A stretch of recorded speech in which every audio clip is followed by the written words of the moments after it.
I wanted to make another video on the topic of democracy. I know I started doing a series on it, and then I started doing other videos, and I don't plan on doing another one after this, at least right away. But I wanted to address a saying that I hear an awful lot, and that saying is the one person, one vote. And a lot of people assign great significance to this term and to the idea behind it. To the point that it's viewed as a normative thing, that it's a prerequisite for any kind of just society. Some of them would even say for a well-functioning society. And I think there's a lot of problems with this. One, it doesn't, in almost any given situation of any kind, it doesn't seem reasonable to assume that everybody should have the same say, because for every situation there are some people who are going to be much more affected by it. There are some people who are going to be much more knowledgeable or less knowledgeable about it. And so to say, well, everybody gets a vote doesn't really seem to make a lot of sense. Why should ignoramuses, or people who are disinterested, or people who won't be affected, or people who will be affected far less, why should they have as much say as somebody who's directly involved, who has a big stake in it? That doesn't make any sense. And I think this is pretty obvious, and I've seen people like Buttigieg, for instance, and I've had other anarcho-syndicalists that I've talked about say this, that everybody should have as much vote varying to the degree that they are affected. The problem with that is that if you have a system where all decision making is made democratically through voting, then what is the basis? How do you determine then how much each vote counts? You know, this is similar to the gerrymandering problem. If there's 10 people and we're voting on, I don't know, some task, I don't know who gets to say there's 10 different pieces of food, and I say I want this one, and you say you want another. And I say, well, my vote counts for more because whatever. And you could say, no, my vote counts for more. Well, who's the decide here? We can't vote on it to decide, can we? Because that's the whole point. That's what's under discussion. If we're talking about, in a more practical sense, a plot of land that I own, or if you don't like that term, a plot of land that I live on and have maintained physically, you know, perhaps a farm for a long time, and then you come along and say, well, we want to use this area for something different, maybe to grow a different crop or to build a factory. Can't I say, well, okay, we can vote on it, but I get 65% of the vote? I guess I can say that, but then can't you say, no, you only get 10% of the vote? Well, there's no, you know, if your mantra for everything is vote, democracy is a cure-all, democracy is a panacea for everything. Okay, when we have a dispute based on how much our votes matter or should be weighted, and of course this is the same problem with gerrymandering, we can't vote on it. And so there's only the only way around it. There's two ways around it. One of it is if there's unanimous agreement. So if we all agree, I mean literally every single person, then we've overcome this difficulty. That's not ever going to happen, and so there is no apparent solution that doesn't horribly contradict all the other democratic rhetoric. Because the other solution is that some kind of dictator, either a person or some kind of body, just decides, well, this is how much your vote. Of course, you know, your vote counts this much, so on and so forth. You know, now that flies in the face of all the egalitarianism that we're forced to swallow, but that's the only real solution.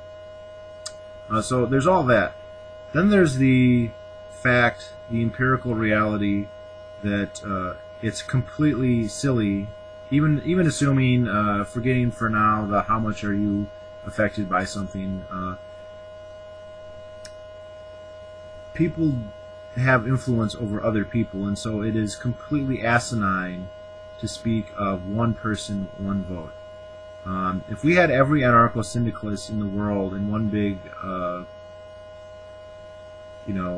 soccer arena, and I hope it would be a small one, but they all got in there, and they were debating the issues on what should we vote, and what kind of factories we should make. Whatever Noam Chomsky decides he's going to vote for is going to win, because whatever Noam Chomsky says, every anarcho-syndicalist in the world will ape forever. In fact, they'll probably make up stuff. Noam Chomsky can talk about how his dog has spots on it, and we can get 100 YouTube videos with that clip, asserting that he has disproven libertarianism or capitalism in that video. Anyway, clearly Noam Chomsky's one vote, one person is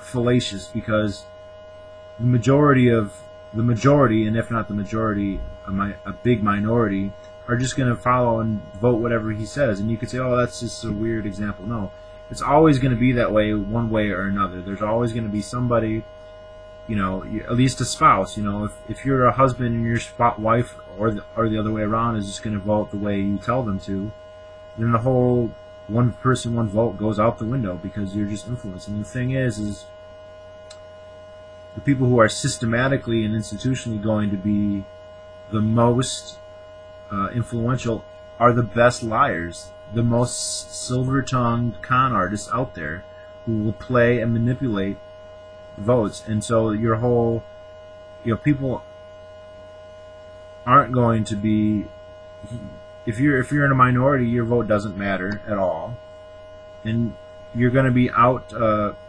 competed by the sleazier people. And this is, of course, empirically demonstrated every time anybody looks at any political body in the world in all history. There are exceptional people every once in a great while, but the vast majority, almost the totality of all politicians are scumbag liars. And they got to the position, if they were elected, which almost all of them are now, by being able to manipulate people into voting for them. And so they already have achieved maximum power through voting for themselves. And the idea that more voting will, erode that power and diffuse it and make it more evenly distributed, I don't know if I don't agree that it's a normative thing to have everything be egalitarian. I believe strongly Rothbard was onto something when he said egalitarianism is a revolt against nature. None of us are the same. But anyway, even ignoring that for now, there is absolutely no basis for concluding that elections, voting, democracy actually achieves that end. The evidence is that what elections, voting, and democracy do is award inordinately more power to liars. That's what it does. Liars, cheats, or people who might just be really popular. Maybe they don't have negative. Every once in a while there'll be somebody who's popular not because they're sinister and cunning, but because they have a great personality or something. That does actually happen sometimes. But then there again, that's not a really good criteria to govern, at least as far as I'm aware.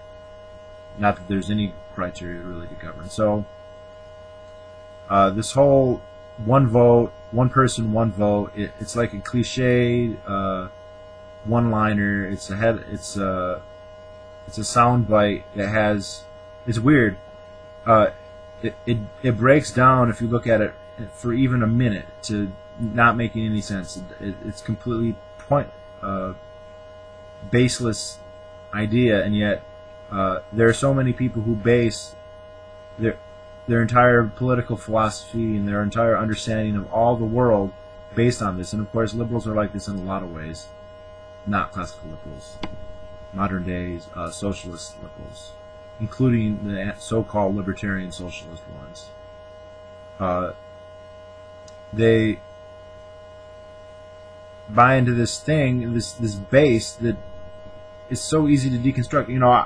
The stuff that I'm laying out here, it's not like rocket science. It's not something you have to think a long time about. As soon as you hear that, it just should pop into your head. Hey, wait a second. What about this, and this? I've never ever hear them address this problem. They just assert, hey, one person, one vote. Okay, wait a second. What about all these problems that you can't?